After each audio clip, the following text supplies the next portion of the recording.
早安慈济情，今天要来跟大家分享波兰慈济志工第一次在水患后的关怀行动，挨家挨户发送物资。尽管志工人数不多，发放的户数也有限，但是感动满满，与受灾居民结下了一份善缘，而这一份情也就此展开。现在透过连线邀请到这一次发放最感动的波兰慈济志工卢卡斯。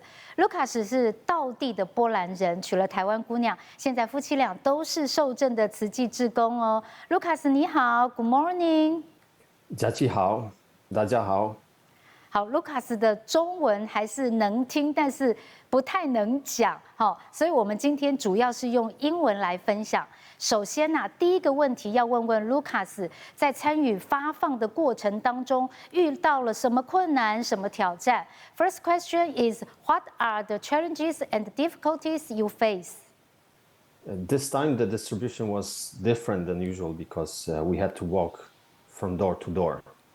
We faced several challenges, mostly because of the destroyed roads and bridges that made it sometimes impossible to reach the places. What usually would be a 10-minute drive took us actually 3 hours. Along the way, we stopped to help people whose homes were destroyed. Mostly we had to leave our cars behind, far away, as there was no other access to the areas other than by foot. Then we carried as much as we could and brought food, water, and blankets to people. We prepared Tsiji blankets and cash cards beforehand.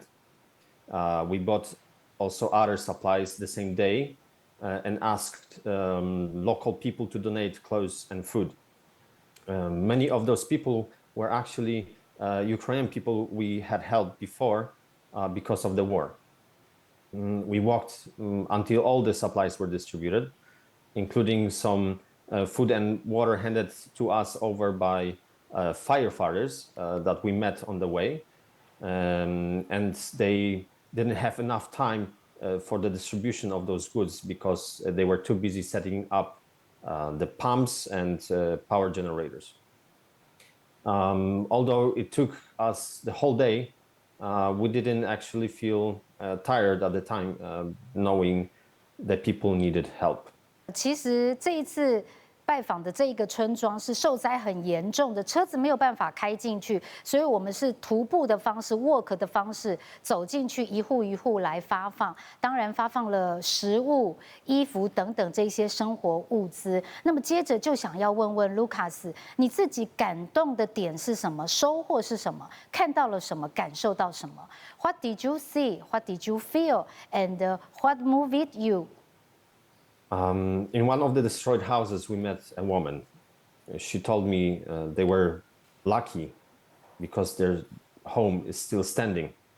But just a bit further uphill, people lost everything, even their lives. She didn't know exactly how many people had died because they were completely cut out from the world. Her family had called for help, and even the helicopter came to pick her up.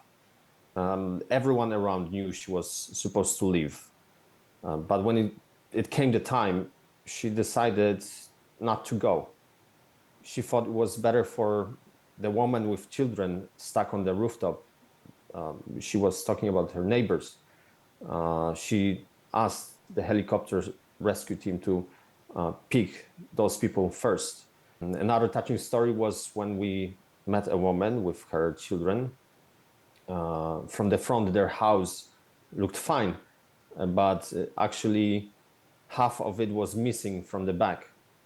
The woman was just standing there and staring at her home, completely numb, as if in shock.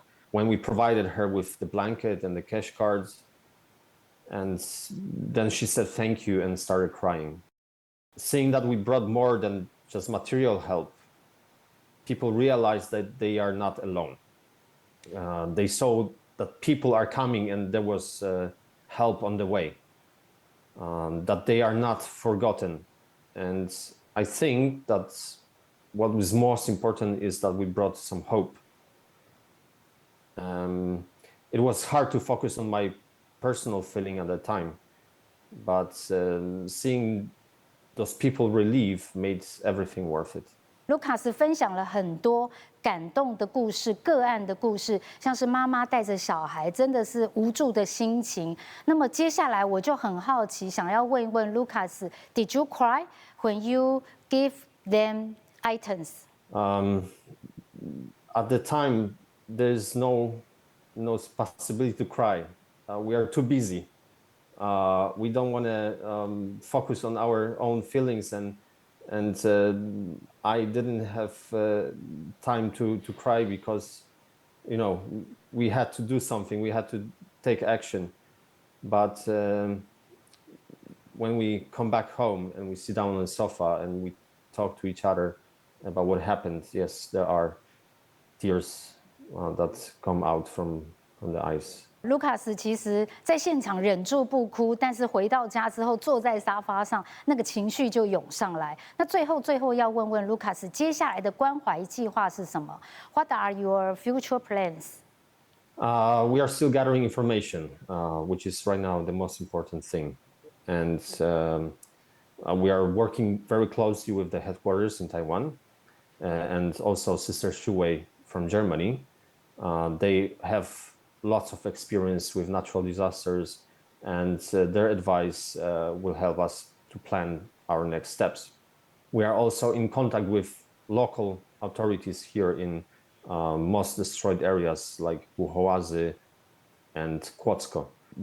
Thanks to this, we can assess the damage and identify how many homes were completely destroyed and how many people actually need help. We'll use all that data to plan targeted and direct assistance. 要做的事情很多，接下来按部就班，有很多关怀的计划。我们非常感谢卢卡斯跟我们分享了这一次在波兰发生了水患，然后慈济人走进村庄的关怀发放行动。感恩卢卡斯 ，Thank you。Thank you. Dziękuję.